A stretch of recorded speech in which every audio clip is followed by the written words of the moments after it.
Officer Daniels had done this 100 times before. A lone black woman on an empty stretch of highway, no witnesses, no backup for her, just him and his authority. He knew exactly how this would go. She would argue, claim to know her rights, but in the end, she would comply. They always did. But Angela Carter wasn't like the others. He saw a civilian. He didn't see the U.S. Army colonel trained to lead, to fight, to win. He didn't know the discipline, the strength, the unshakable resolve forged in war zones and high-stakes operations. He didn't realize that every order he barked, every attempt to assert control, was pulling him deeper into his own downfall. And when he pushed too far, when he reached for power that was never truly his, he didn't just pick the wrong target. He started the fight that would end everything for him. Before we go any further, comment where in the world you are watching from, and make sure to subscribe.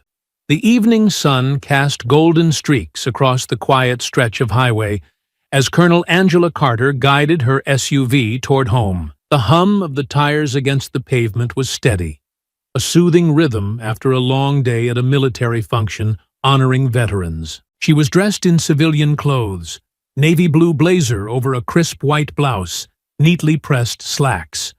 Her military uniform was folded inside the garment bag on the passenger seat, the ribbons and insignia that marked her rank safely tucked away. A glance at the rearview mirror showed flashing red and blue lights approaching fast, her brows furrowed. She hadn't been speeding, hadn't swerved, hadn't broken a single law. Yet, as she checked again, the patrol car remained behind her, signaling for her to pull over. Angela sighed and steered onto the shoulder. Years of experience told her to stay calm, to handle this with control and patience, but something gnawed at her. There was no reason for this stop. She knew it. The officer approached, his boots crunching against the gravel. He was broad-shouldered with a stiff posture, his badge gleaming under the fading light. The moment he reached her window, she caught the look in his eye. Not curiosity, not professionalism, just that thinly veiled condescension she'd encountered too many times before. "License and registration," he ordered, his tone clipped. Angela kept her movements deliberate as she retrieved her wallet, passing over her driver's license. "Is there a problem, officer?" He barely glanced at it before flicking his gaze back to her. His eyes roamed her face, then her hands, like he was waiting for her to make the wrong move. "Step out of the vehicle." Her grip tightened slightly on the steering wheel. "Excuse me?" "Step out of the vehicle," he repeated, slower this time, daring her to question him. Angela exhaled slowly. "May I ask why I'm being stopped? I wasn't speeding, I wasn't swerving, and I'm well within my lane. What exactly is the reason for this?" The officer gave a smirk, the kind that didn't belong in a routine traffic stop. "Suspicious activity.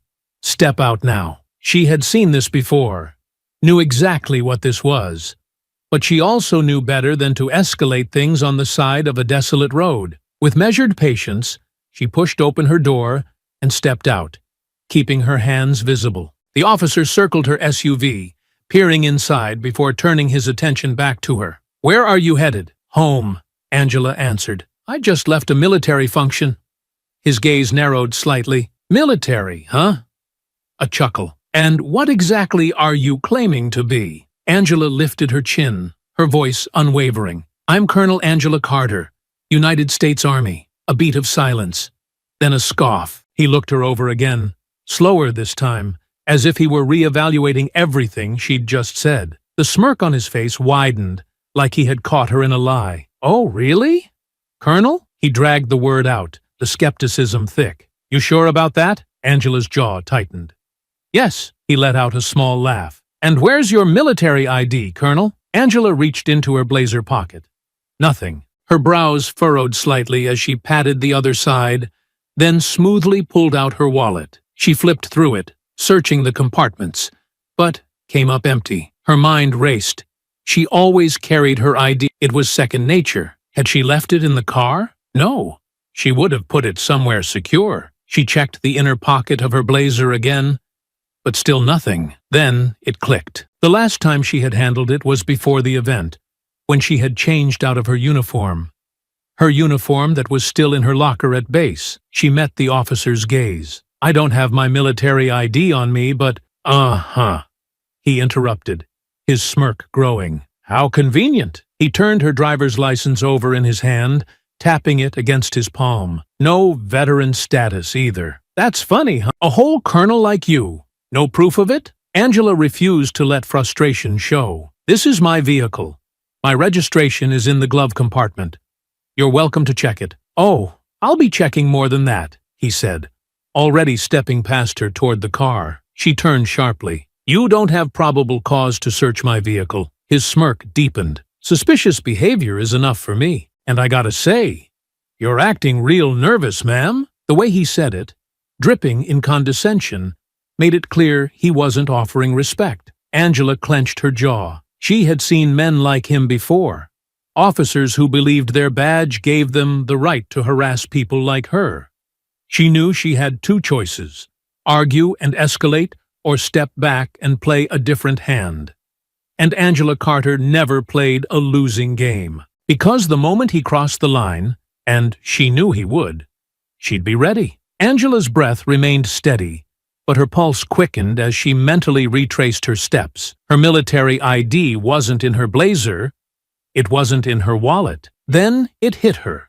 She had left it in her uniform pocket, back at the base locker. Her gaze flicked toward Daniels, who stood a few feet away, arms crossed, watching her. Not like an officer ensuring compliance, but like a man waiting for her to fail. She straightened, adjusting her blazer. "As I said, I'm Colonel Angela Carter, United States Army.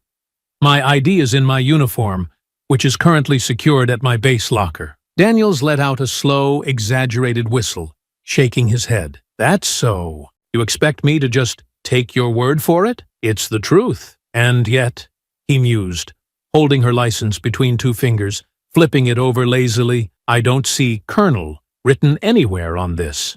No veteran status, no military rank, not even a hint that you ever wore a uniform." He clicked his tongue. "You'd think a real soldier would make sure people knew." Angela didn't take the bait. She had encountered men like Daniels before, officers who wielded authority like a weapon, who took one look at her skin, at her face, and decided she didn't belong. This wasn't about her credentials.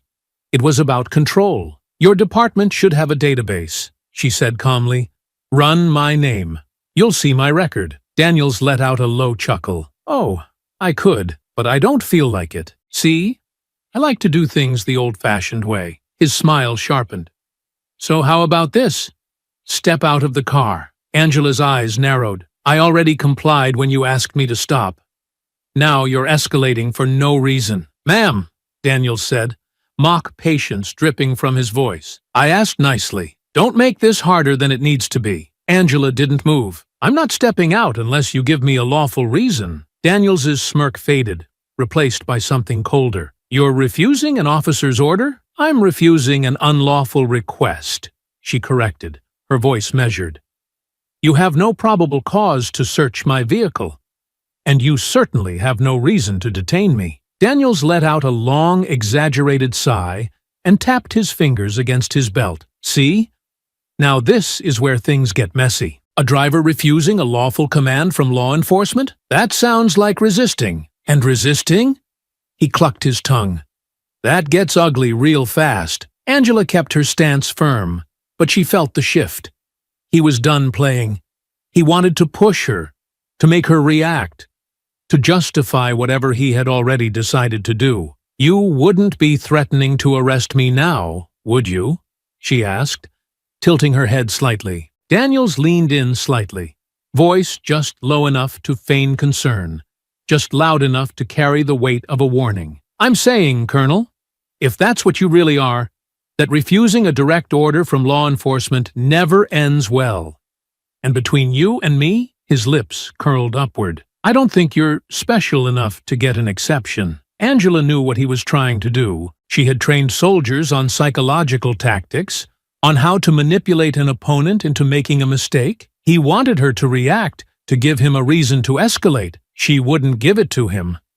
Instead, she met his gaze, unwavering. "I know my rights, Officer Daniels, and I know what you're doing. So either arrest me or let me go." The air between them crackled, thick with unspoken tension. Daniels had expected compliance, expected intimidation to do its job. But Angela wasn't afraid of him, and that infuriated him. His hand flexed at his side, hovering over his radio. His jaw tightened as he took a step closer, lowering his voice into something colder. "Have it your way." Angela remained still, refusing to back down. Daniels exhaled sharply. "You're under arrest." Angela remained still, her breath steady as Daniels stared her down, waiting for her to react. When she didn't flinch, didn't move, his lip curled slightly, annoyance flickering in his eyes. Then, without breaking eye contact, he reached for his radio. "Dispatch. I've got a possible 1029. Send backup to my location." His voice was smug, each word measured. Angela knew exactly what he was doing. 1029. Wanted person. He was deliberately escalating, setting the stage before even verifying anything. She exhaled slowly. "You're making a mistake, Officer Daniels." Daniels clipped his radio back to his belt, giving her a slow, mocking smirk. "Is that so? Because last I checked, refusing to comply with law enforcement is a mistake." He nodded toward her SUV. "Now, step aside." Angela didn't move. "You don't have probable cause to search my vehicle." Daniels took a step closer, lowering his voice like he was offering her a last chance. "And yet, I'm gonna search it anyway." Angela's jaw tightened. "That would be an illegal search." Daniels shrugged. "You seem real concerned about the law all of a sudden. If there's nothing in there, then you've got nothing to worry about." Before she could say another word, he turned and yanked open the driver's side door. Angela clenched her fists at her sides, forcing herself to remain still. Reacting would give him what he wanted, a reason to escalate further. Daniels leaned inside, rifling through the center console before popping open the glove compartment. Papers and personal items were tossed onto the seat without care. His movements were deliberate, reckless, as if he was determined to find something, anything, that would justify his actions. "Got yourself a little business running out of this car, Colonel?" he muttered, shoving through her things. "Smuggling something? Maybe stolen military property?" Angela let out a slow breath. "You're crossing a line." Daniels barely spared her a glance. "Lady, I don't see a line." He moved to the passenger side, throwing open the door and tearing through the compartments, flipping open her purse, tossing out items onto the seat. Angela refused to react. Instead, she reached into her pocket, feeling the smooth surface of her phone against her fingertips. She knew exactly who to call. Without a word, she turned slightly, angling away from Daniels, and discreetly scrolled through her contacts. Then, with a calm expression, she pressed the call button and lifted the device to her ear. She didn't need to say much. "This is Colonel Carter," she said smoothly. "I need a favor. Right now." Daniels was too busy tearing through her belongings to notice that the game had already changed. Daniels's frustration grew with every passing second. He had expected to find something, anything, that would justify his gut feeling, something to prove that this woman wasn't who she claimed to be. But the more he dug through Angela's belongings, the less he found. His hands tore through the glove compartment, the center console even under the seats, tossing her personal items carelessly onto the floor. Angela stood just a few feet away, still as a statue, watching, waiting. Her silence only made Daniels angrier. He slammed the passenger door shut, turning to her with a sneer. "Where is it?" Angela blinked. "Where is what?" Daniels let out a sharp breath, gesturing toward the mess he had made of her car. "Whatever you're hiding. Fake credentials? Stolen goods? Drugs?" He stopped himself, realizing how ridiculous he sounded. Angela didn't move, didn't speak, and that infuriated him. "You think this is a joke?" He stepped closer, voice lowering into something sharper. "You think because you act calm, I'm just supposed to let this go?" Angela lifted her chin slightly, her expression unreadable. "Are you finished?" Daniels scoffed, shaking his head. "Oh, we're just getting started." He pulled out his radio, pressing the button with more force than necessary. "Dispatch. I need K9 support for a full vehicle sweep. Possible narcotics or smuggled goods." Then, His radio crackled. An incoming call. Unit 13, hold all further action. You have an urgent call coming through from command. Patch in immediately. Daniels frowned. Command? He hadn't called anyone above his shift supervisor. Still gripping his radio, he stepped a few paces away and switched frequencies. This is Officer Daniels. Go ahead. There was a beat of silence. Then a voice. Sharp, authoritative, and furious. Officer Daniels? This is Captain Reynolds. What the hell do you think you're doing? Daniels stiffened. Captain? From HQ? His mouth opened, but no words came out. Are you deaf? Reynolds snapped. You are unlawfully detaining Colonel Angela Carter, a highly decorated officer of the United States Army. You will immediately cease your actions, stand down, and escort her to the station for a formal apology. Now. Daniels swallowed. His fingers twitched over the radio. Sir, You what? You ignored protocol? You illegally searched her vehicle? You harassed a senior officer like some backwater rookie with a power trip? Angela remained where she was, expression calm, posture unshaken. Daniels's gaze snapped to her, his blood boiling. This wasn't right. How did they know? The weight of his mistake slammed into him like a freight train. The radio crackled again. You're wasting time, Daniels. Get in your car, drive her to the station, and report to my office the second you arrive. You better pray I don't have your badge by the end of the day. The line went dead. Daniels stood frozen, his grip tightening around the radio, humiliation scorching through him. Angela stepped forward, smooth, effortless. She met his gaze with the same unshakable calm she had maintained all along. Are you finished? She asked again, voice steady. Daniels's jaw clenched so hard it ached. He had no choice. Wordlessly, he stalked toward his patrol car and yanked open the door. He didn't look at her as he ground out, "Get in." Angela exhaled, stepping toward her own car. She calmly picked up her belongings, returning them to their proper places before shutting the door behind her. Then, with the same measured pace, she walked toward the patrol car. She slid into the back seat, not as a suspect, not as a criminal, but as the person in complete control. Daniels slammed his door, white-knuckling the steering wheel. His foot jammed onto the gas, the tires screeching against the pavement as they pulled away from the shoulder. Angela settled in, gaze forward, voice level. Drive safe, officer. Daniels gritted his teeth so hard he swore he tasted blood. The drive to the station was silent, aside from the tense hum of the patrol car's engine. Daniels gripped the steering wheel so tightly, his knuckles were bone white. His jaw locked so hard it ached. Angela sat in the back, calm, composed, and unbothered. She had won, and he knew it. When they pulled into the station lot, Daniels barely waited for the engine to settle before throwing the car into park. Without a word, he yanked the door open and climbed out, his movements stiff with barely restrained frustration. Angela followed at her own pace, stepping out with measured ease. Inside, the air shifted the moment they walked through the doors. The entire precinct knew. Officers at their desks stole glances, some exchanging low whispers.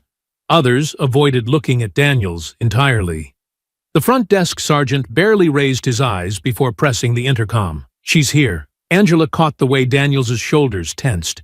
He knew what was coming. A few seconds later, the police chief emerged from his office, a graying man with a squared jaw and a no-nonsense stare that cut across the room like a blade.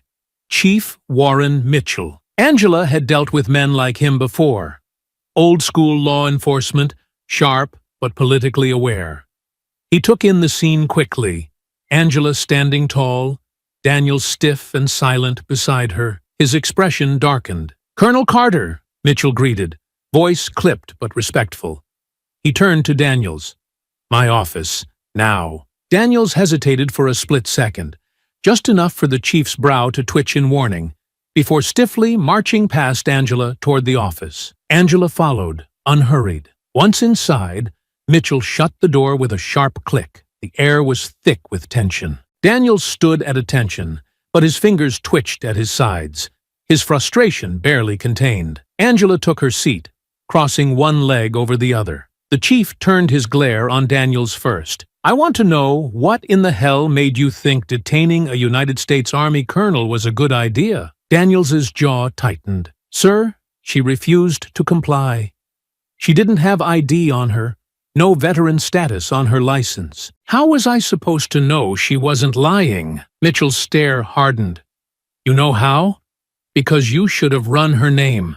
Because you should have followed protocol. Because instead of doing your damn job, you decided to harass someone who outranks you in every possible way." Daniels didn't move, but Angela could see the rage simmering beneath his skin. "Sir, save it." Mitchell leaned forward, voice lowering. "Do you have any idea what kind of mess I'm cleaning up right now? The Pentagon called me." "The Pentagon?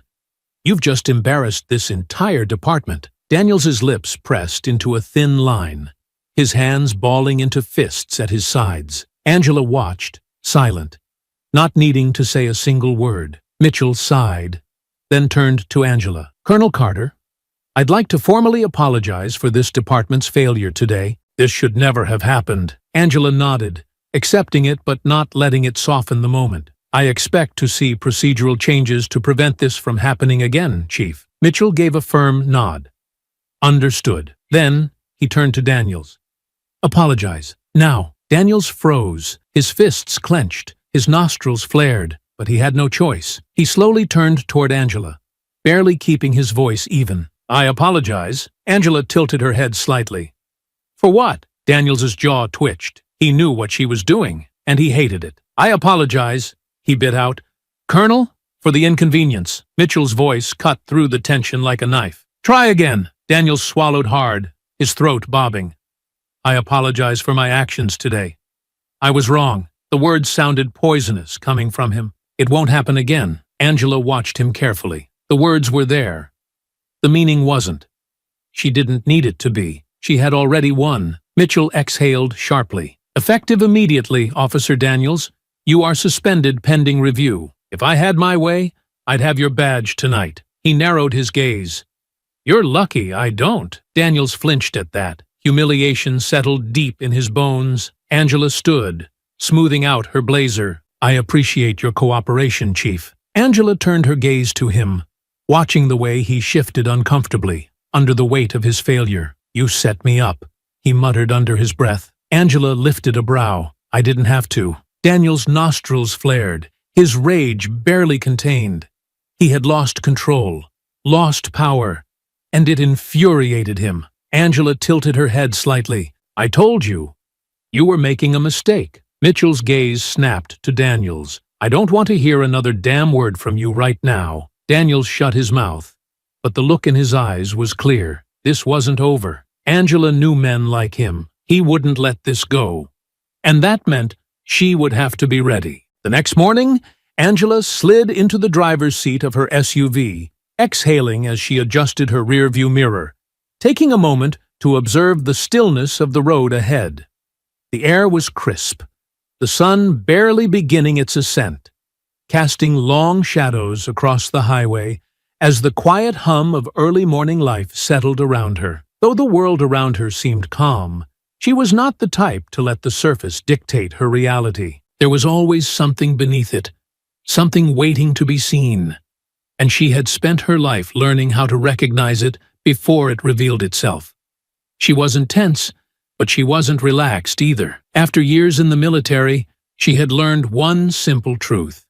When a man like Daniels gets humiliated, he doesn't let it go. Some men understood failure, took it as a lesson, moved forward with the understanding that life continued whether they liked it or not. Others, men like Daniels, let it consume them, let it burrow beneath their skin, feeding off the anger and resentment that festered inside them. His failure wasn't something he could accept. He had lost something he never thought would be taken from him: his authority, his control, his ability to intimidate and command obedience without question. And men like him didn't just let that go. They found ways to take it back. She had seen it before.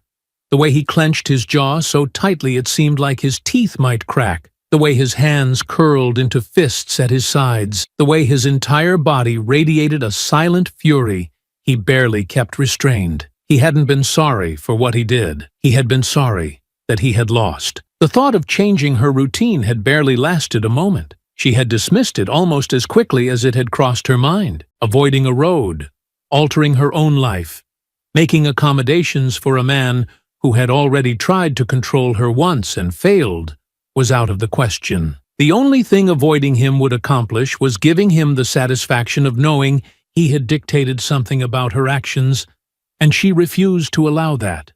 She had done nothing wrong, and she would not start acting as though she had. So she took the same route, her movements natural, her mind alert but unbothered. The highway stretched ahead, quiet, mostly empty save for the occasional truck or early commuter. The gentle hum of the tires against the pavement filled the space around her, the distant horizon stretching wide and uninterrupted. She remained steady, her grip on the wheel relaxed, her breathing even, her eyes taking in everything without looking like she was searching for something.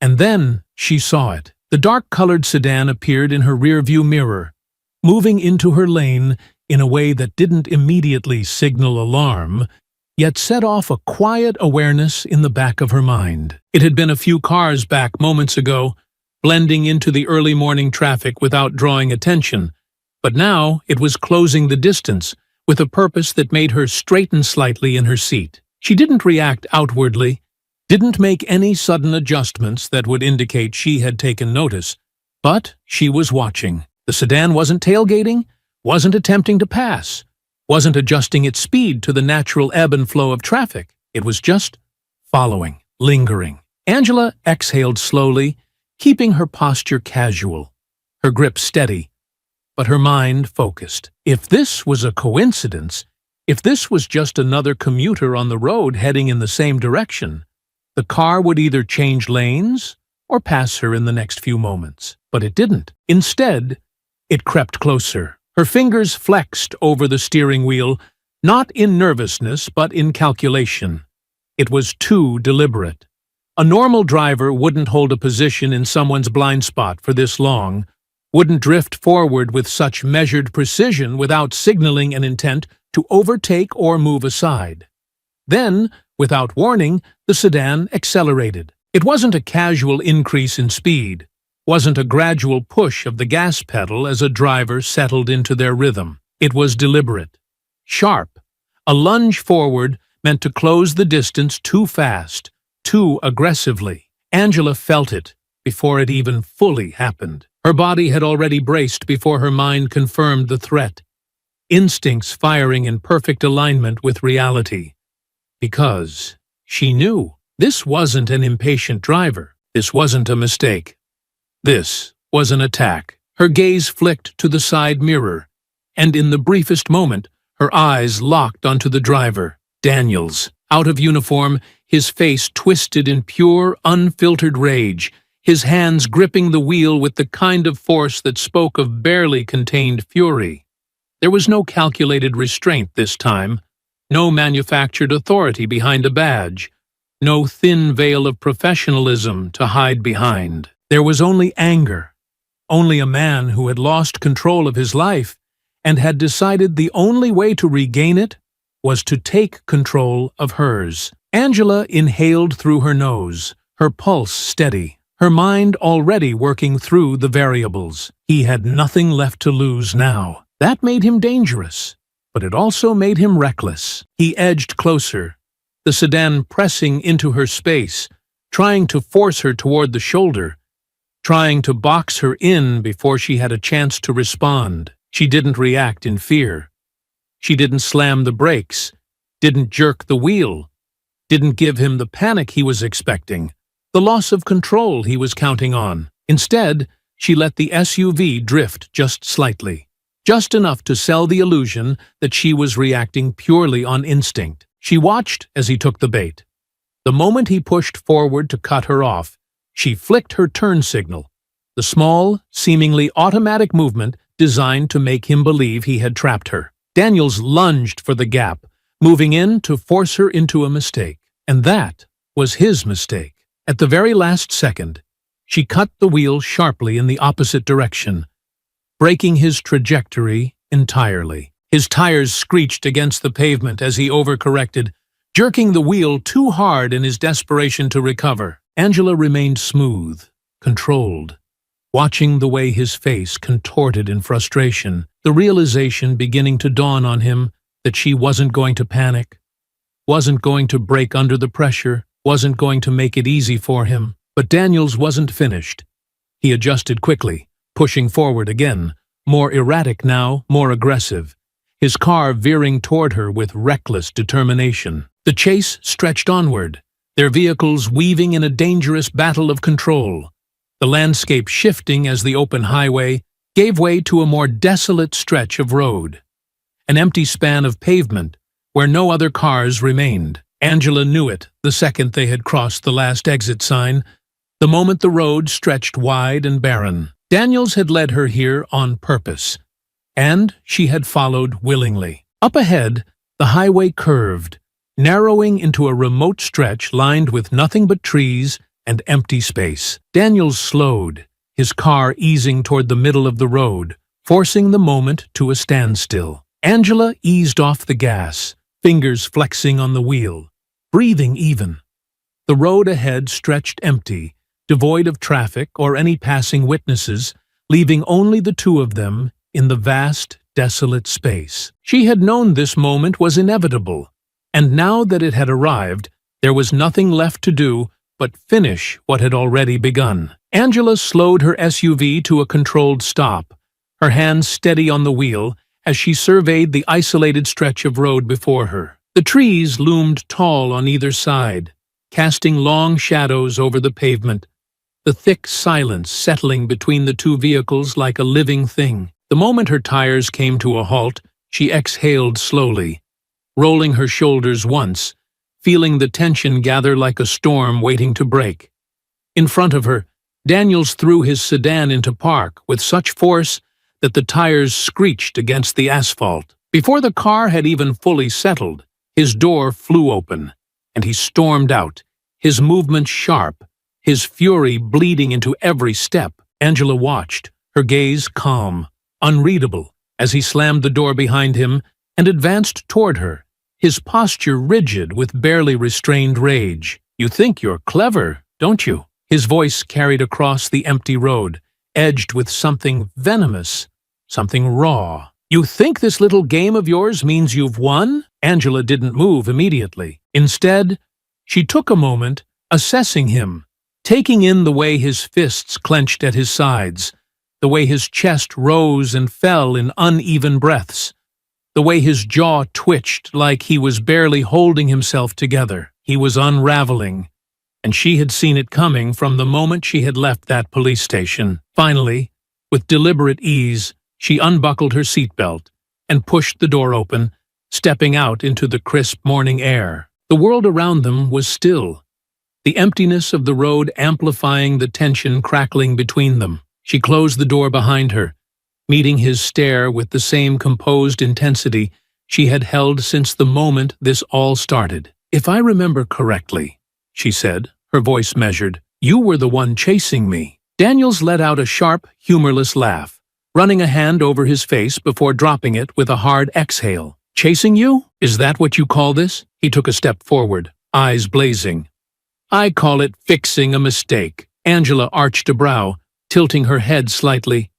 "And what mistake would that be?" Daniels's teeth clenched, his entire body rigid. "Letting you walk away like you won. Letting you embarrass me. Letting you think you could pull the kind of stunt you did and not pay for it." He took another step closer, his voice dropping lower, more dangerous. "You think you humiliated me back at that station? You think you made me look weak?" Angela held her ground, her gaze steady. "You did that all on your own." His face darkened, his expression twisting into something uglier. "You don't get it, do you? You don't get how people like you don't just get to walk around acting untouchable, like you can just challenge authority and get away with it. You think because you had your little phone call, because you got the right people involved, that it makes you better than me?" Angela inhaled slowly, keeping her tone even. "No, I think following the law makes me better than you. Daniels's nostrils flared, his body tensing like a coiled spring. You think that badge meant something to me? You think I needed it to put you in your place? Angela tilted her head, studying him, her gaze sharp, unwavering. No, but it was the only thing keeping you from making a real mistake. And now that it's gone, you're spiraling. Daniels let out a bitter laugh, but there was no humor in it. You think I'm spiraling? Lady, you have no idea how much restraint I've been showing. His hands flexed at his sides, his fingers twitching like they were itching to do something more. I've had to listen to people talk about how I screwed up. I've had to watch them whisper behind my back. Look at me like I was the problem when all I was doing was my job. And you, he pointed at her, his hand trembling with the weight of his anger. You sit there acting so damn smug, like you're untouchable, like you're better than me. You think you can just keep pushing, keep playing these little games, and walk away without consequences? Angela's expression remained unreadable. This isn't a game, Daniels. It never was. You lost because you were wrong. And instead of facing that, you decided to blame me for it. Daniels took another step forward, closing the distance between them, his voice sharp and bitter. And you decided to play the victim, right? Poor little Colonel. Being harassed by the big bad cop. Making sure everyone sees you as the hero in this story. You got exactly what you wanted. Angela exhaled, the weight of his words rolling off her like water over stone. If I got what I wanted, you wouldn't be standing here right now. For a second, something flickered in his expression. Something close to realization. Close to understanding just how far he had taken this, but it vanished just as quickly. Swallowed by his pride, his hate, his absolute refusal to accept reality. You don't get to decide how this ends, he growled. Angela squared her shoulders, keeping her voice calm, deliberate. No, but you do. You can walk away right now, get in your car, and drive off before you do something you can't come back from. Daniels's breath was uneven, his chest rising and falling too fast, his hands curling into fists at his sides. His entire body vibrated with the force of his anger, with the unbearable weight of knowing that everything had been taken from him, and that she was the reason why. That's not how this is going to go, he muttered. Angela sighed, shaking her head. Then I guess you really are as predictable as I thought. Daniels's temper snapped like a live wire. Daniels lunged at her with all the force of a man who had been waiting for this moment, who had let his anger build to the point of no return, who had convinced himself that the only way to take back what he had lost was to break her down first. Angela had already read him long before the first swing. His movements were sloppy, fueled by rage rather than skill. The kind of attack that came from someone who had spent years relying on intimidation and brute strength rather than refined technique. She sidestepped effortlessly, her stance shifting as his fist cut through empty air, the force of his own momentum carrying him forward in a way that left him momentarily exposed. She could have ended it right there. One sharp strike to his exposed ribs, a calculated elbow to his throat, a single well-placed kick to his knee would have sent him crumbling. But this wasn't about just stopping him. This was about making sure he understood. Daniels barely had time to recover before he came at her again, his frustration compounding with every failed attempt, his movements becoming more erratic. His second swing came in wilder than the first, aimed at her jaw, reckless and desperate. Angela ducked just beneath it, shifting to his side before he could readjust, her elbow snapping forward and slamming into his ribs with enough force to make him stumble. He let out a sharp grunt, his breath hitching from the impact, but it wasn't enough to stop him. If anything, it only made him angrier. "You!" he snarled, spinning to face her again, his teeth bared like a caged animal. "Think you're so damn superior, don't you?" Angela didn't answer. She didn't need to. She had already taken his measure, had already seen exactly what he was. A man out of his depth. Daniels charged again, this time lowering his stance, trying to tackle her. He thought he could use his weight against her, thought if he got close enough, he could take her down by sheer force alone. It was a mistake. Angela waited until the last second, let him commit fully, and then shifted her weight, twisting sharply as she hooked her foot behind his leg. Using his own momentum against him, Daniels hit the ground hard. The impact sent a shock wave through him, his back slamming against the pavement, air leaving his lungs in a choked gasp. He had expected to be on top, to have her pinned, but instead, he was the one sprawled across the asphalt, disoriented, his mind scrambling to keep up with what had just happened. Angela took a step back, not out of hesitation, but to give him the illusion of recovery. She could end it here, could press her knee against his chest, could knock him out cold with a single precise strike. But that wasn't enough. Daniels needed to feel every single second of this loss. He coughed, rolling onto his hands and knees, his breath ragged as he pushed himself up. His face was twisted in something between rage and disbelief, as if his brain couldn't fully process what his body was experiencing. Angela tilted her head slightly. "Are you finished?" The question landed like a slap, cutting deeper than any physical strike ever could. Daniels's hands curled into fists, his knuckles scraped from hitting the ground. But he wasn't ready to accept defeat. Not yet. With a guttural growl, he lunged again, this time feinting to the left before swinging his right fist toward her ribs. It was smarter than his earlier attacks, but still too slow. Angela caught his wrist mid-swing, twisting it with an efficiency that sent a sharp jolt of pain up his arm, forcing him to his knees before he could even process what had happened. His body followed the motion instinctively, trying to relieve the pressure, but she didn't let go. She leaned in, her voice low, unshaken. "You don't know when to quit, do you?" Daniels gritted his teeth, his free hand reaching for her, still trying to fight. Angela let out a slow breath. She was done letting him dictate this. With a calculated pivot, she yanked his trapped arm forward while sweeping his leg out from under him, sending him crashing to the pavement a second time, harder than before. His head bounced against the ground, his vision momentarily blurring from the impact. Angela stepped back, watching him struggle, watching the slow, dawning realization creep into his expression. He was losing, and there was nothing he could do to stop it. For a moment, neither of them spoke. The only sound between them, the harsh rhythm of his breathing, as he lay there, staring up at the sky like he was trying to convince himself that this wasn't happening. Angela didn't move, didn't press forward. She knew he would come at her again. She had already seen it in him. He wasn't done, no matter how much his body was failing him, no matter how obvious it was that this was a fight he couldn't win. He would rather destroy himself than admit defeat. And so, she waited. Daniels groaned, his head tilting slightly, his gaze unfocused, but still laced with anger. He rolled onto his side, then his hands, pushing himself up once more. He should have stayed down. Angela exhaled, rolling her shoulders, readying herself for the next round. She had given him every opportunity to stop.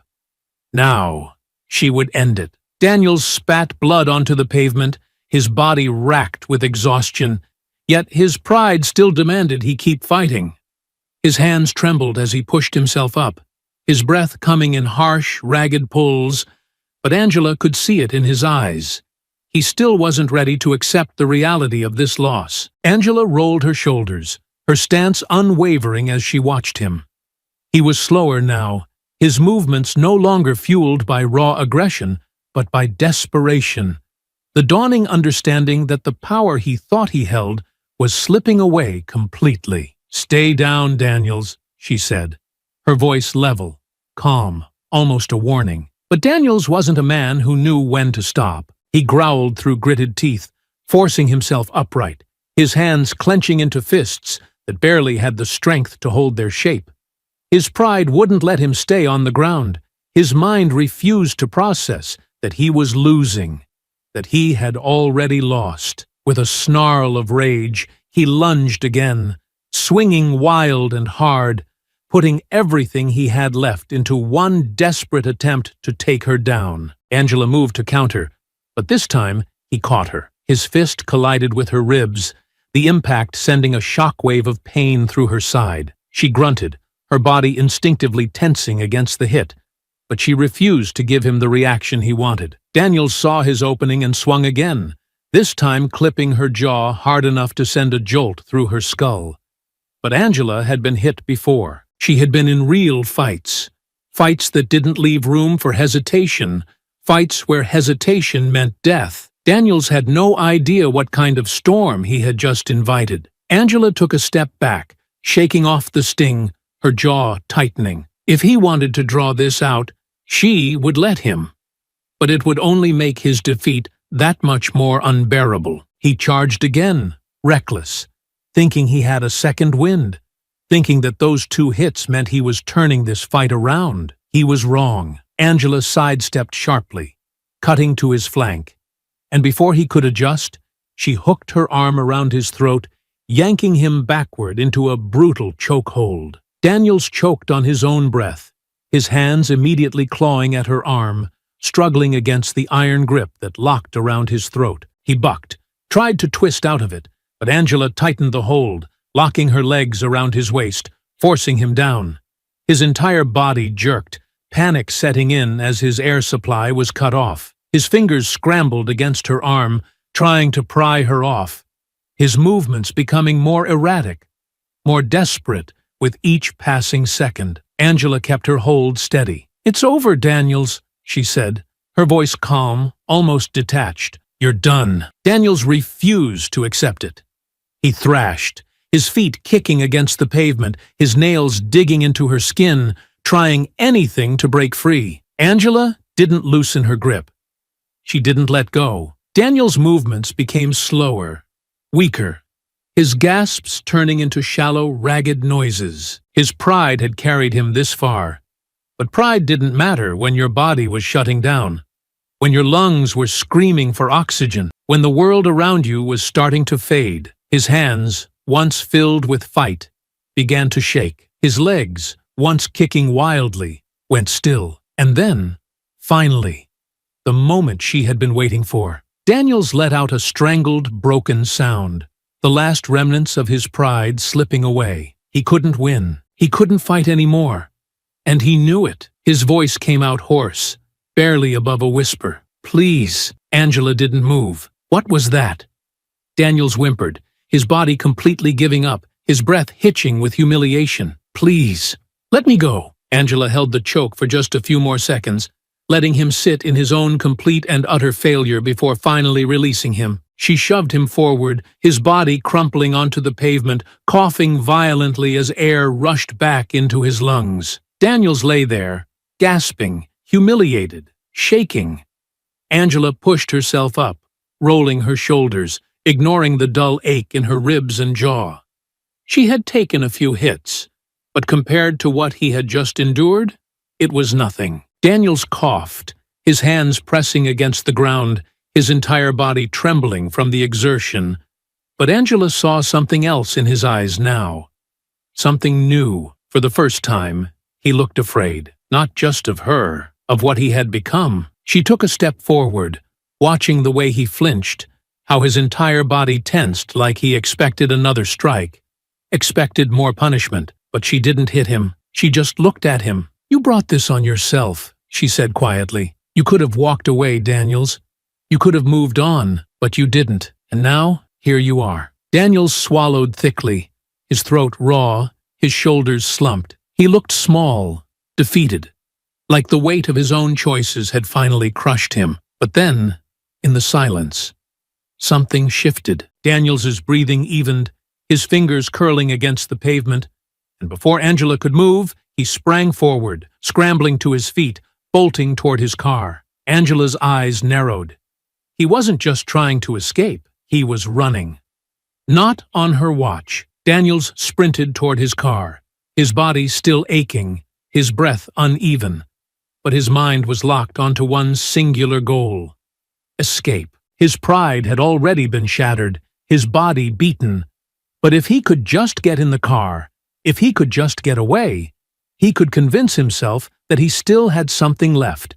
that this wasn't the end. Angela, however, wasn't about to let that happen.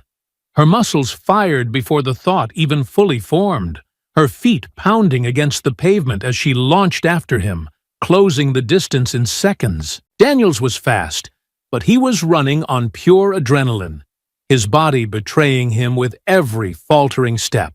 Angela, trained for endurance, for control, for the exact kind of chase he was attempting, moved like a shadow at his heels. Daniels reached his car, fingers grasping at the door handle.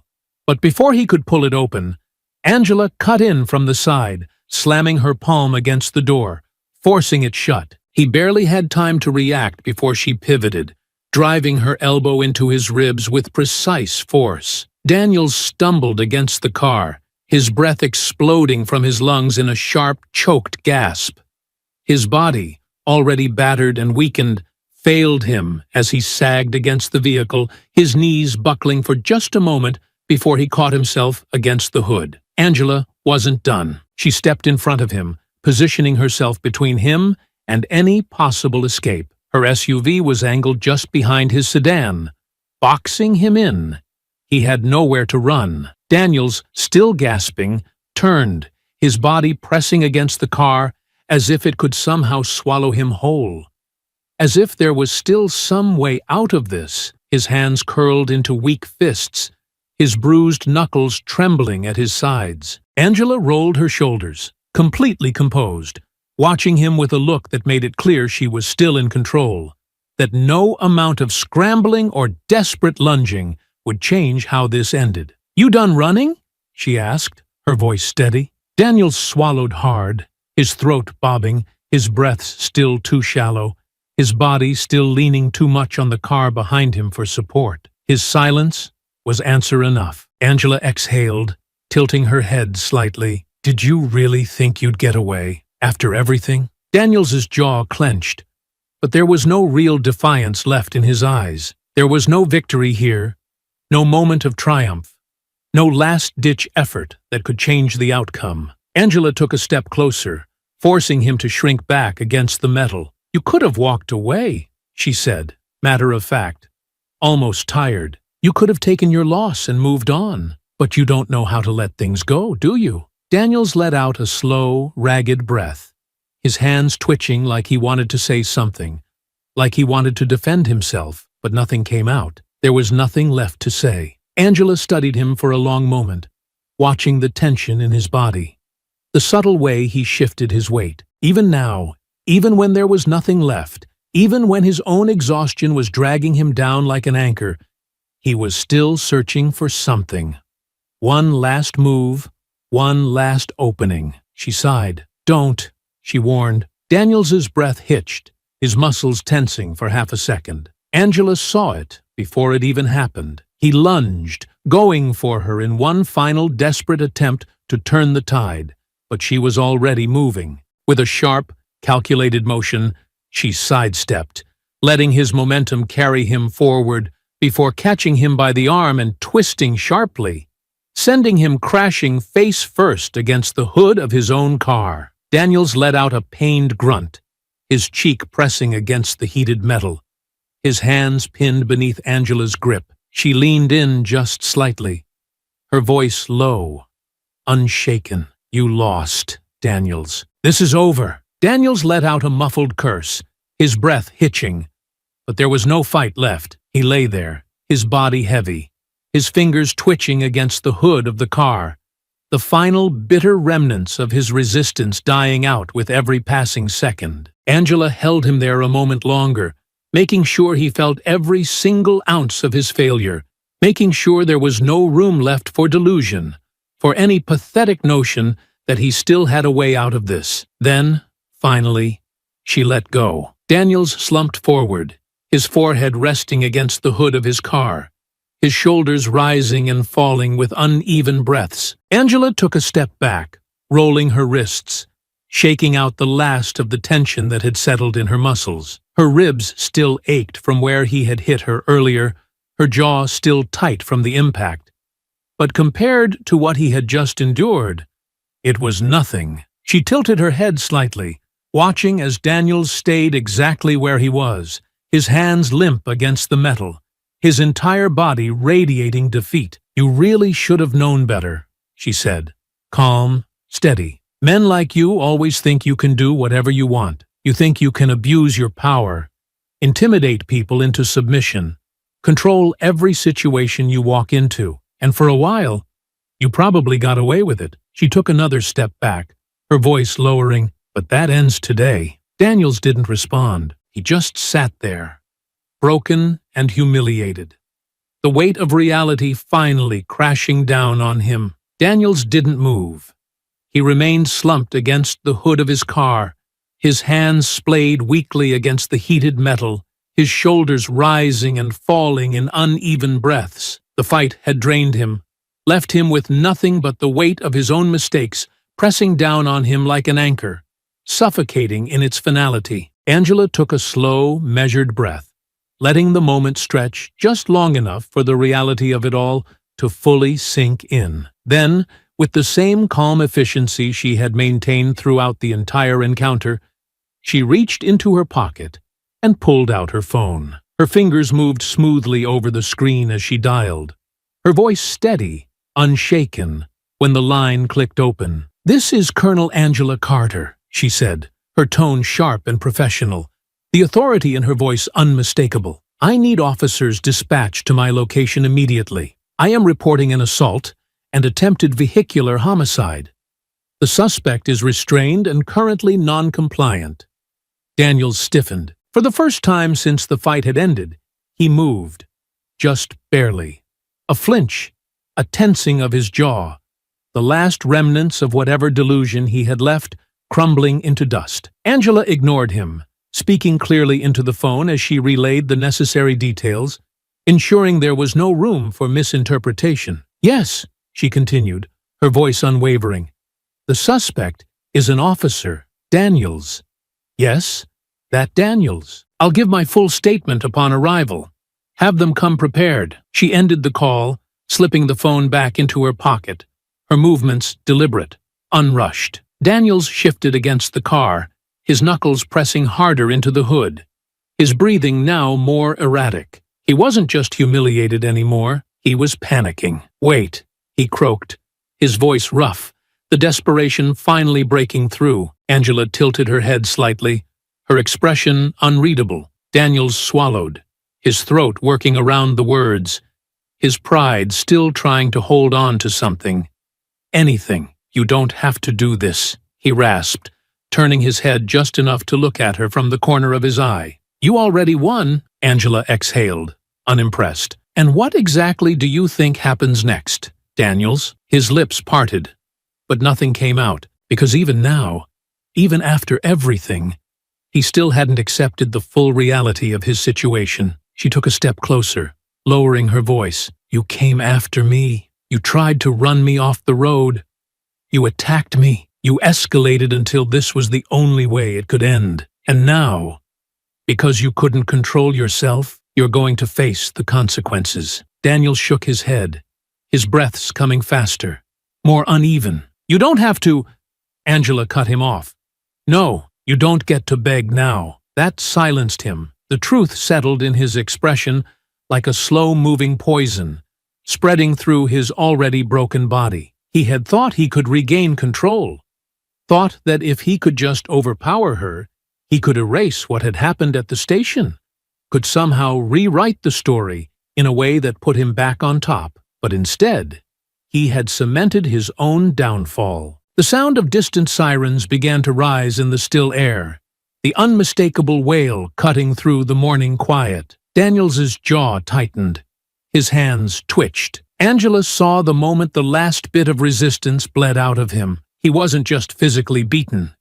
He was finished. The sirens grew louder, the flashing red and blue lights reflecting against the glossy surface of his car as 3 patrol vehicles pulled onto the empty stretch of road. The officers moved quickly, the tires grinding against the pavement as doors swung open. Angela stepped back, her hands relaxed at her sides, making sure there was no ambiguity when they saw the scene. She didn't need to justify herself. The damage spoke for itself. One of the officers, A middle-aged sergeant with sharp, assessing eyes strode forward, his gaze shifting between Angela and Daniels before settling on her with a flicker of recognition. "Colonel Carter," he greeted, professional but alert. "Dispatch said this was serious." Angela nodded once. "It is." She motioned toward Daniels, who was still slumped against his car, eyes burning with silent, helpless rage. "This man," she said evenly, "attacked me. He attempted to run me off the road. He pursued me with clear intent to cause harm.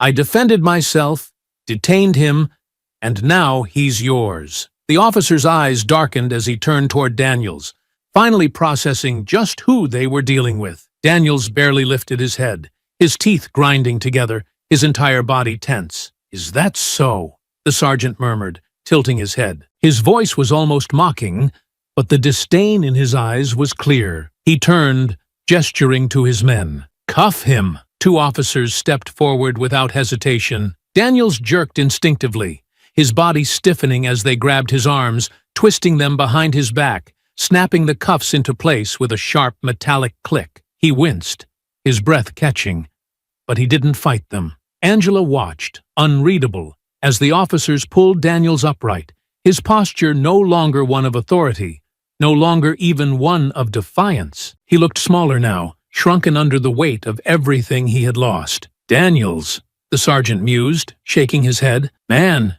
you really screwed yourself, huh?" Daniels didn't answer. Angela didn't look away.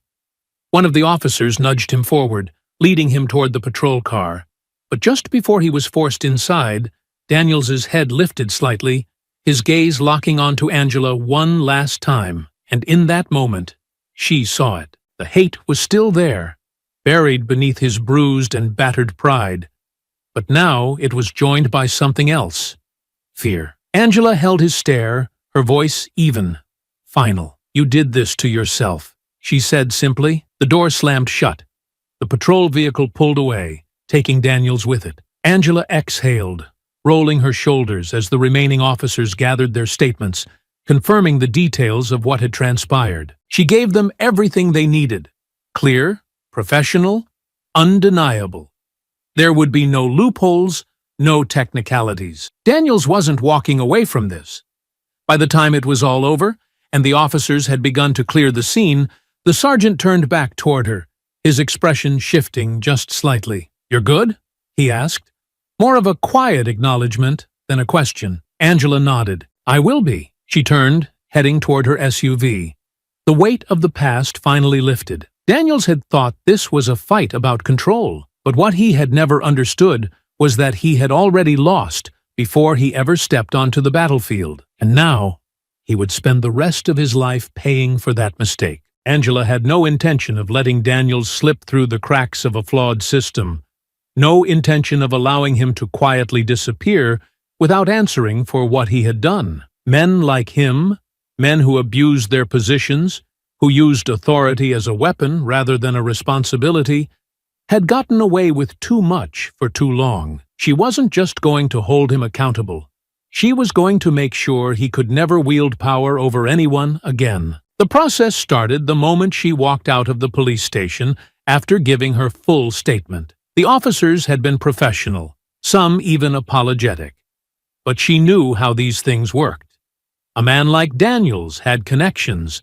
There were people in that department who had likely covered for him before, people who might still be willing to vouch for him, to twist the narrative, to turn this into something it wasn't. She wasn't about to let that happen. Angela pulled out her phone and made two critical calls. The first was to her lawyer. She had no doubt that Daniels would try to paint himself as the victim, that he would spin the story however he could to avoid accountability.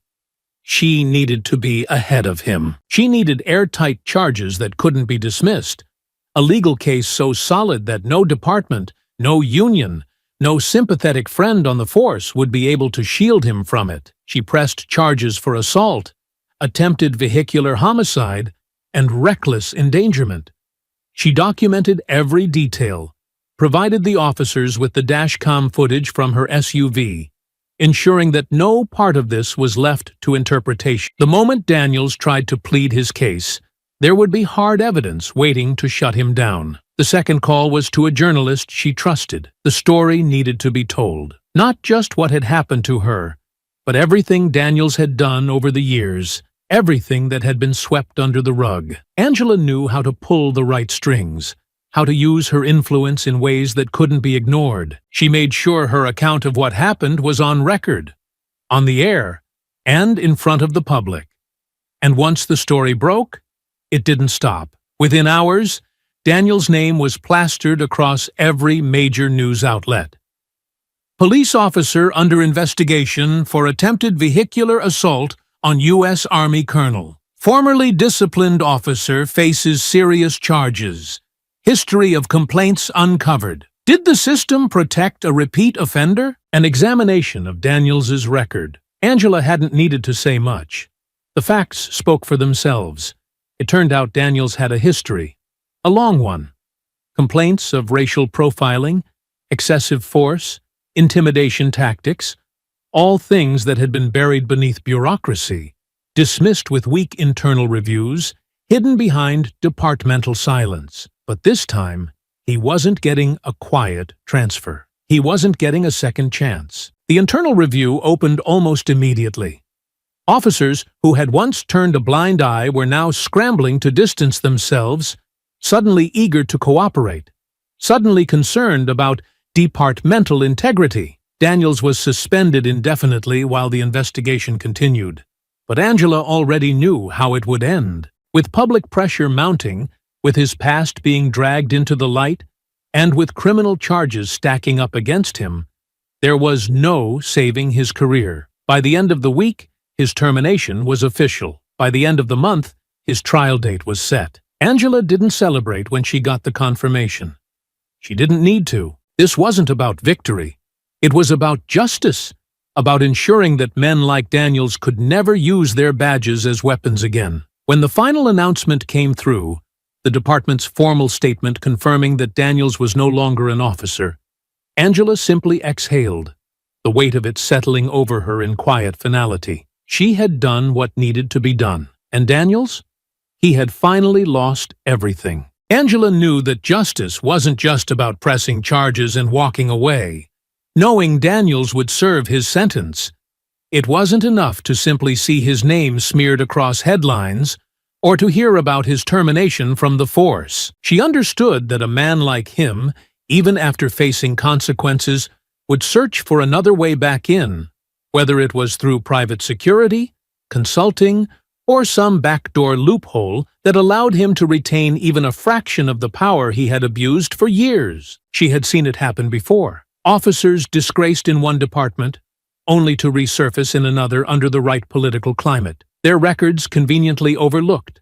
Their histories rewritten by the people who wanted to believe they had been wronged. That wasn't going to happen here. Angela filed a civil lawsuit against him, ensuring that whatever came next, he would face financial ruin alongside his already irreparable reputation. The injuries she sustained during his attack, her bruised ribs, the swelling in her jaw from where he had landed his desperate punches, were enough to justify damages in court.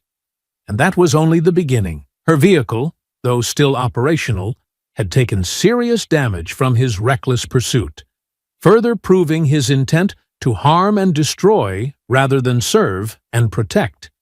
But this lawsuit wasn't just about the physical toll. It was about ensuring Daniels had nothing left to rebuild from. With the weight of a legal judgment hanging over his head, no police department, no security firm, no federal agency would ever dare employ him again. If there was even the slimmest possibility that he might worm his way into another position of authority, she would make sure the lawsuit followed him like a scarlet letter, a permanent stain that could not be erased. And as expected, the moment news of her lawsuit broke, the entire community reacted. The fallout was immediate and explosive, sparking a firestorm of debates and heated opinions from every corner of the city. People chose sides, argued, fought, exposed their biases, as stories like this always did, bringing out the best and worst in the public. Some called her a hero. There were those who saw the truth for what it was, who recognized Daniels for the predator he had always been, who understood that had she been anyone else, someone without her rank, without her training, without her resources, the outcome would have been entirely different. She was praised for standing her ground, for refusing to let a man with a badge use it as a weapon against her, for ensuring that Daniels didn't just lose his job, he lost the ability to ever do this again to anyone else. But then, there were the others.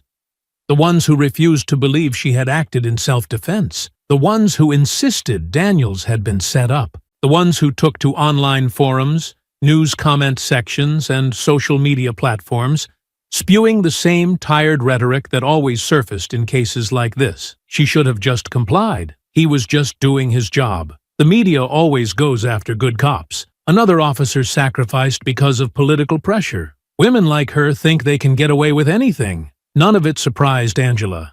She had expected it. She had seen how the world responded to men like Daniels when they were finally held accountable. There was always a segment of the population willing to ignore the evidence, willing to twist the story into something more comfortable, something that allowed them to cling to their deeply ingrained biases rather than accept the facts. But none of it affected her.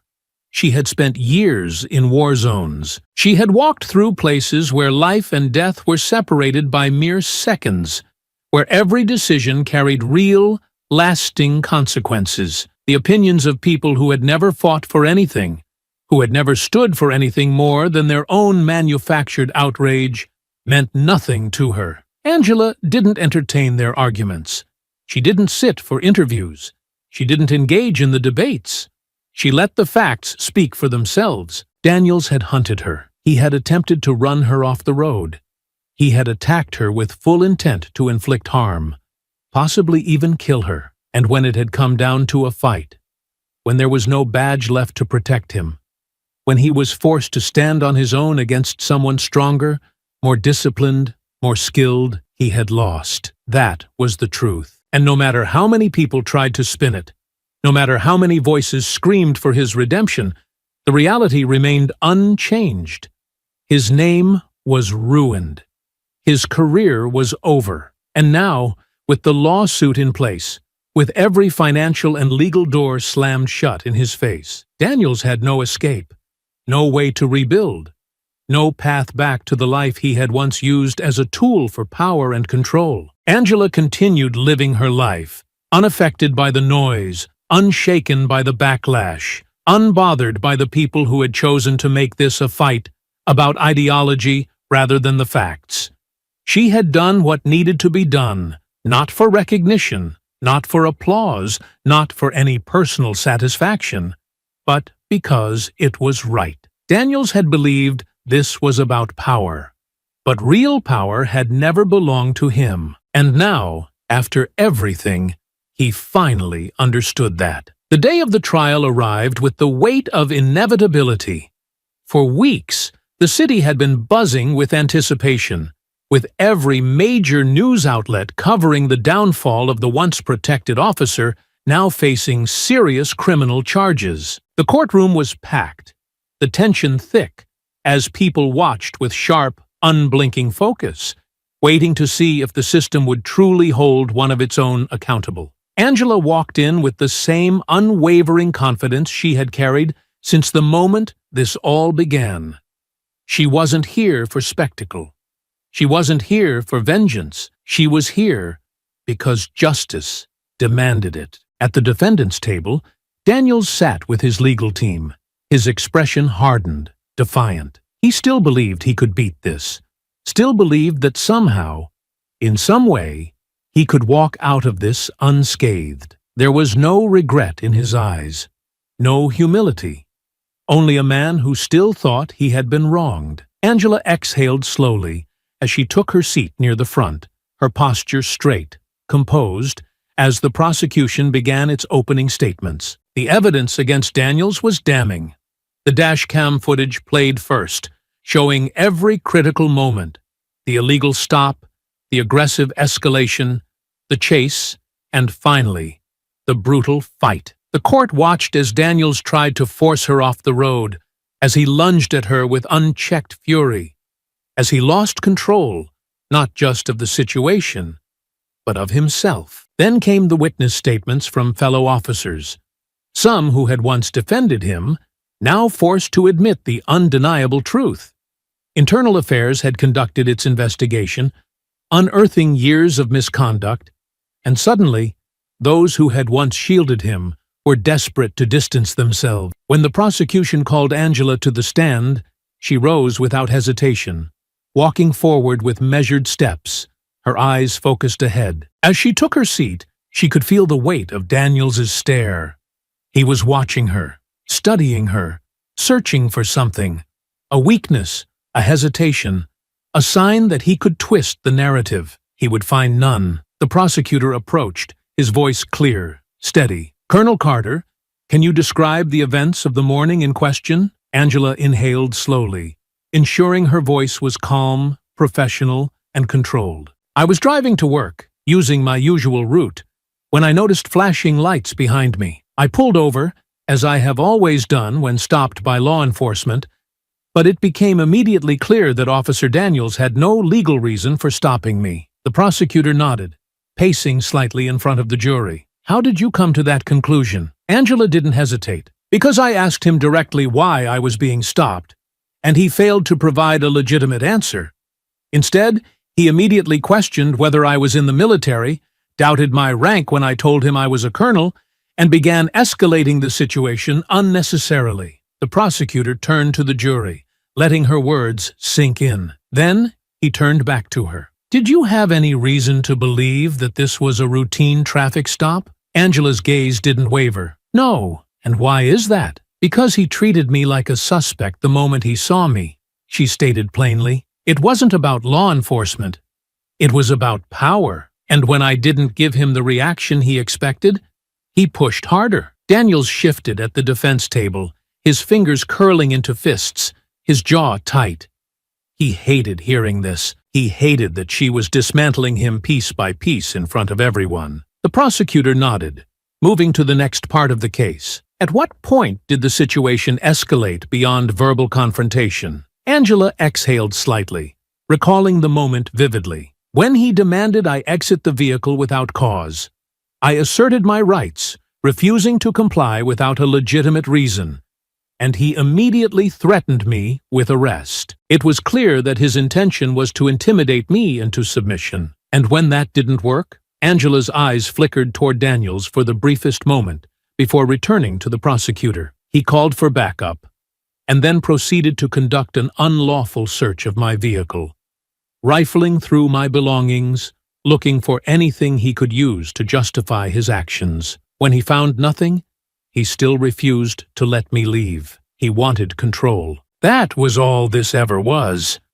The prosecutor let the moment linger before continuing. "And then later, after the incident was reported, and he was suspended, what happened?" Angela kept her expression neutral, but inside, she felt the weight of the memory settle over her. "He found me again," she said, her voice even. "He used his personal vehicle to follow me, to corner me on an empty road, and then attempted to run me off the highway." "Would you say he was attempting to harm you?" Angela tilted her head slightly. "I would say he was attempting to kill me." A murmur rippled through the courtroom.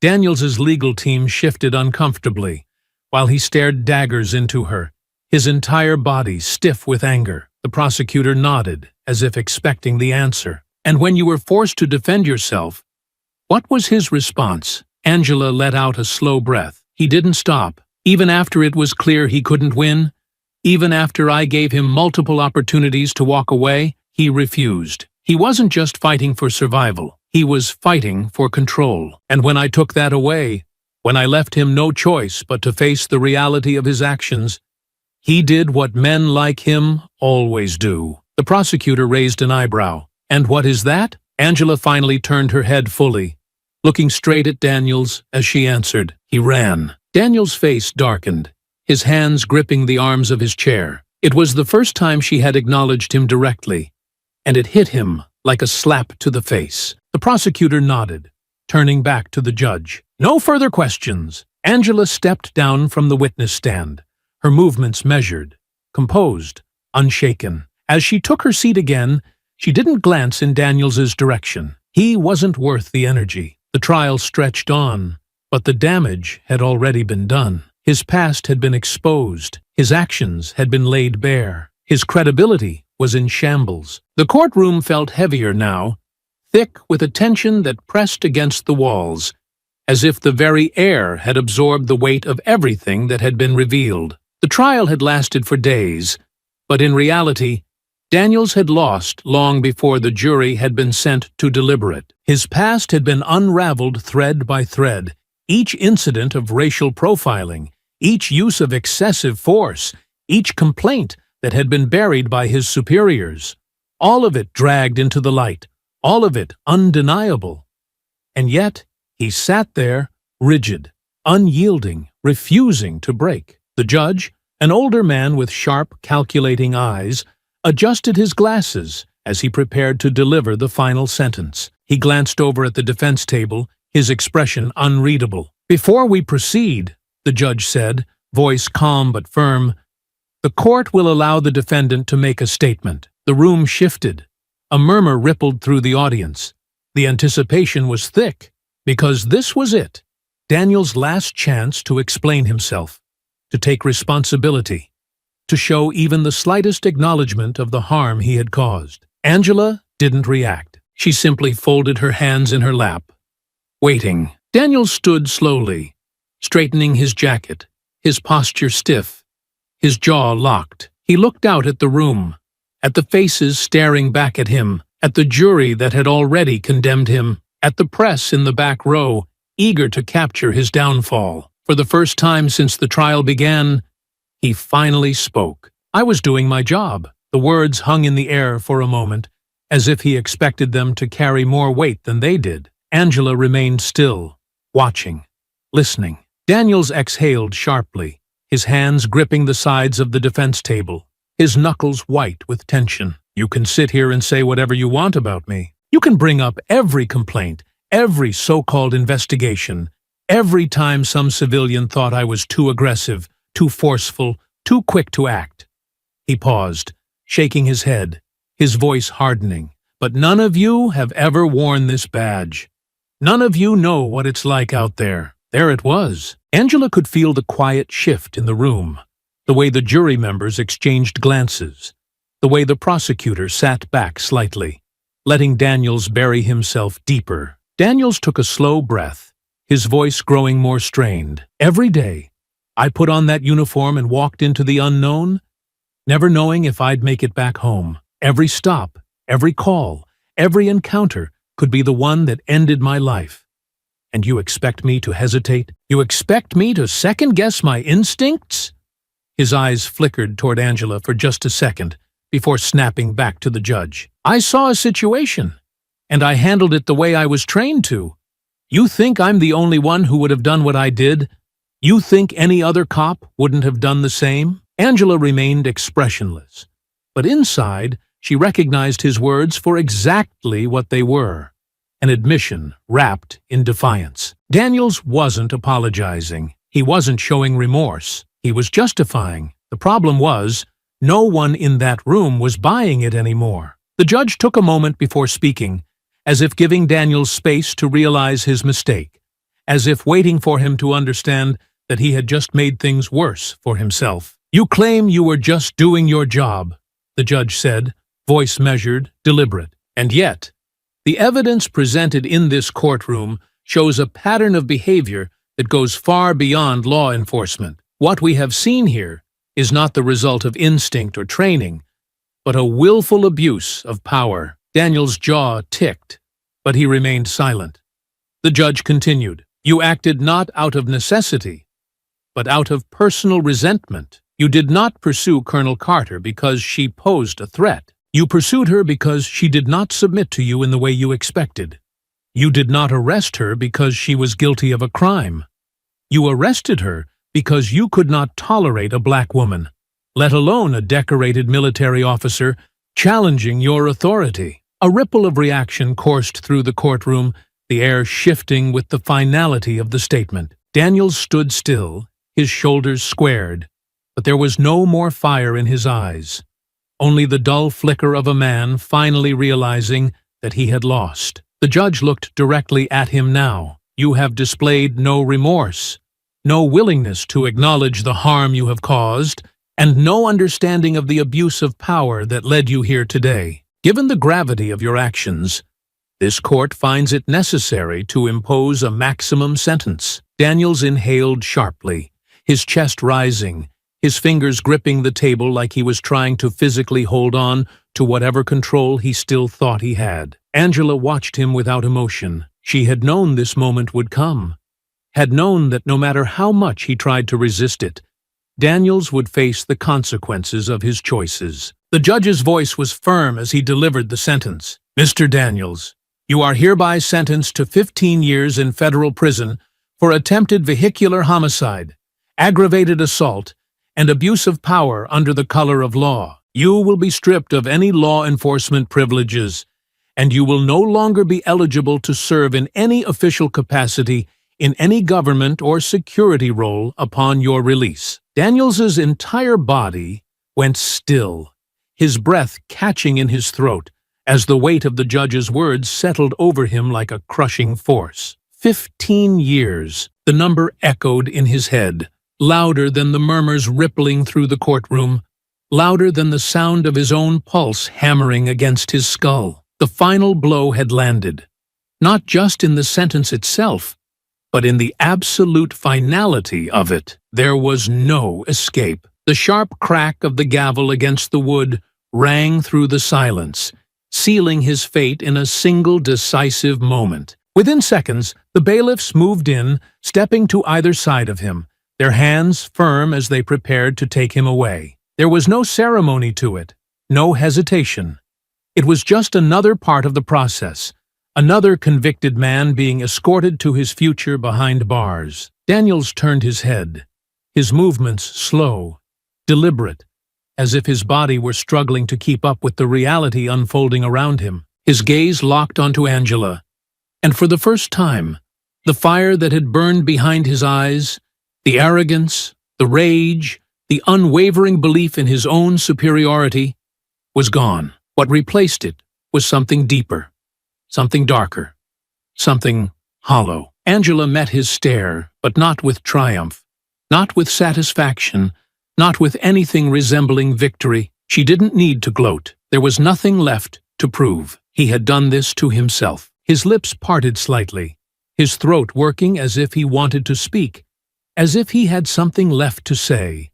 One last argument, one last excuse, one last desperate grasp for control. But no one was listening. The bailiffs pulled him back, their grip firm, their movements efficient. His hands were cuffed, his shoulders hunched, his steps dragging as they guided him toward the exit. Whatever future he had once envisioned for himself, whatever power he had once held, whatever authority he had once wielded, was gone. Angela rose from her seat, inhaling deeply, letting the weight of it all settle into her chest. She had spent months fighting for this moment, for accountability, for the kind of justice that men like Daniels had evaded for too long. And now, it was done. As she took her first step toward the doors, the noise of the courtroom faded behind her. The case was over, the verdict rendered, the sentence final. For the first time since this all began, she could finally walk away. Daniels sat in the cold, sterile holding cell, his back pressed against the unforgiving metal bench, his wrists sore from the pressure of the handcuffs that had only recently been removed. The walls around him felt smaller than they should have, as though they were slowly closing in, suffocating him with the weight of everything that had led him to this moment. It had all happened so quickly. The verdict, the gavel's sharp crack against the wood, the murmurs of satisfaction from the gallery, and the feel of the bailiff's hands gripping his arms as they led him away. He had heard every sound, every movement, but none of it had seemed real until now, until the silence pressed against his skin, until there was nothing left to distract him from the truth. For years, he had convinced himself that men like him didn't lose. The system had always protected him, had shielded him from consequences, had assured him that no matter how many complaints were filed, no matter how many times he crossed the line, there would always be someone willing to look the other way. It was how things had always been, how they were supposed to be. But that illusion had shattered the moment he was forced into that chair and told to listen to people like her, Angela Carter. He had believed that by the time this was over, she would be the one humiliated, the one questioning whether she had overstepped, the one forced to justify herself under the scrutiny of a system designed to favor men like him.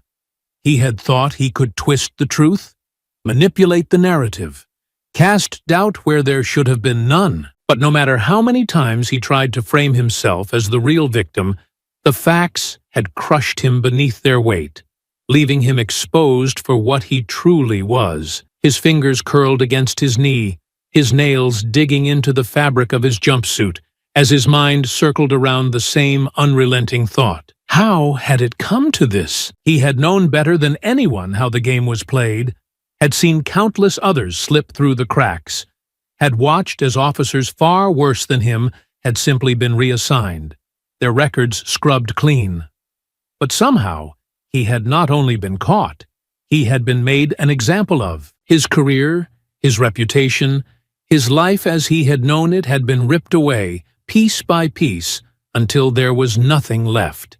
His career, his reputation, his life as he had known it, had been ripped away, piece by piece, until there was nothing left. The more he thought about it, the more his stomach twisted, burning with resentment, with the deep, gnawing feeling that this wasn't supposed to happen to him. If Carter had just backed down that day, if she had just done what he expected her to, if she had just swallowed her pride and shown him the respect he deserved, none of this would have happened. She had humiliated him back then, had stripped him of his authority, had challenged him in a way that no one ever had before. And even now, even after everything, even knowing that he was the one sitting in this cell, preparing for a future behind bars, he still hated her for it. But hatred wouldn't change anything. Angela Carter had won, and he had lost. No matter how many times he replayed the events in his head, no matter how much he tried to convince himself that the system had turned against him, he could no longer deny the truth that had been staring him in the face all along. He had been wrong. He had let his own arrogance, his own misplaced sense of superiority, drive him into making one mistake after another, each one worse than the last, each one sealing his fate a little more until there was no way out. And now it was too late to undo any of it. As he stared at the gray walls in front of him, the weight of his choices crushing him from the inside out, he finally understood what it meant to be powerless. Angela stood at the courthouse steps, her gaze drifting across the cityscape as she allowed herself a rare, measured breath of relief. The trial had concluded.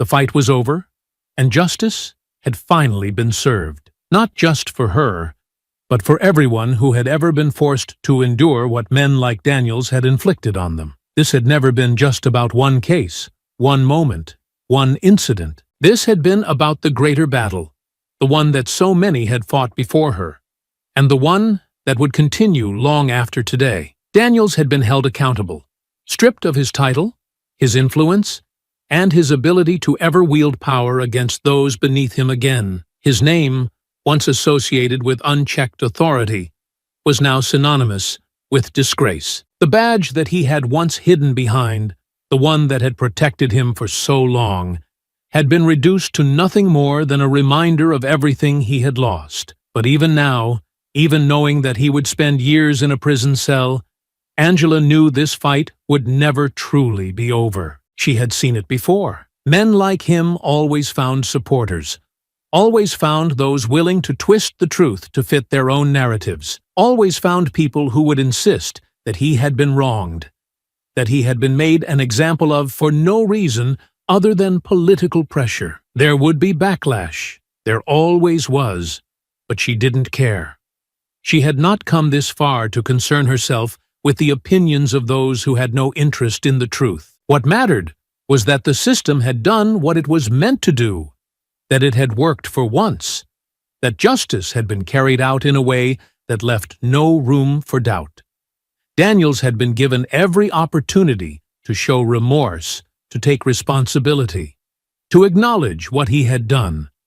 But he had refused at every turn. His pride had been his undoing, and now he would have to live with the consequences of his own choices. Angela took a slow step forward, her posture straight, her movements unhurried, her resolve as strong as it had ever been. The road ahead would not be easy, but it never had been. She had learned long ago that change was never simple, that it was always met with resistance, that there would always be those who wanted to preserve a system that worked in their favor. But that had never stopped her before, and it wouldn't stop her now. As she reached her car, she glanced up at the sky, exhaling one last breath, letting the weight of it all settle where it needed to, no longer carrying it with her. The fight wasn't over, but she had won this battle, and for now, that was enough. Angela had never been the type to seek recognition.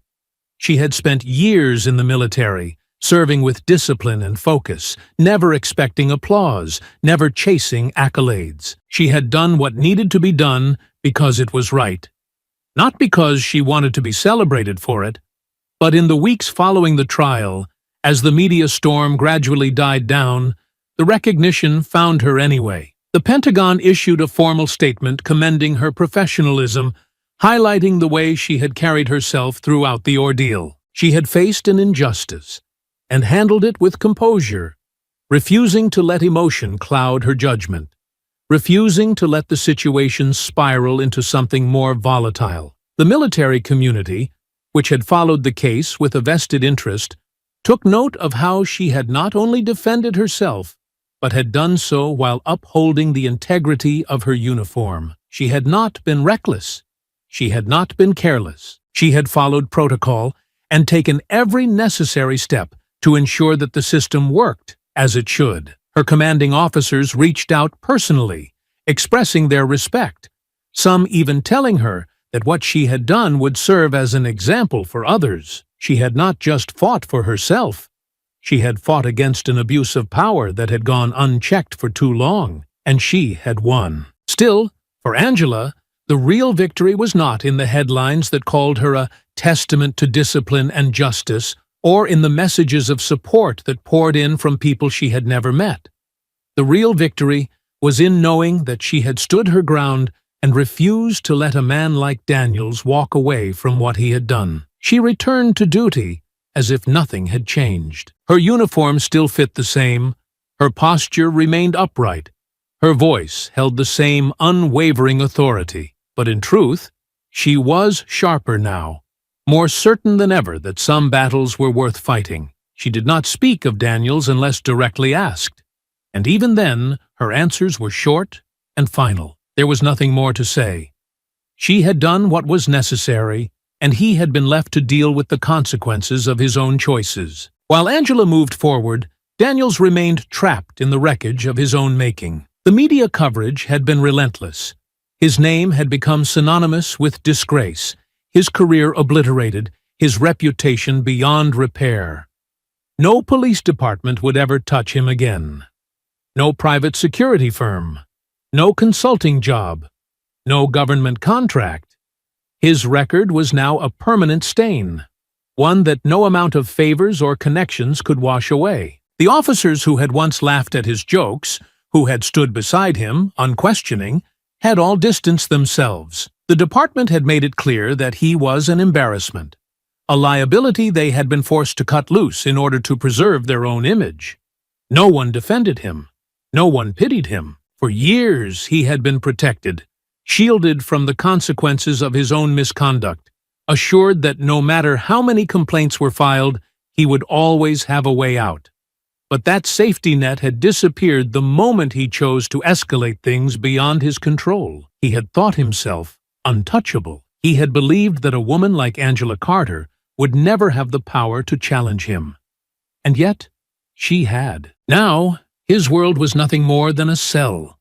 4 walls that held nothing for him but time. Time to sit in silence.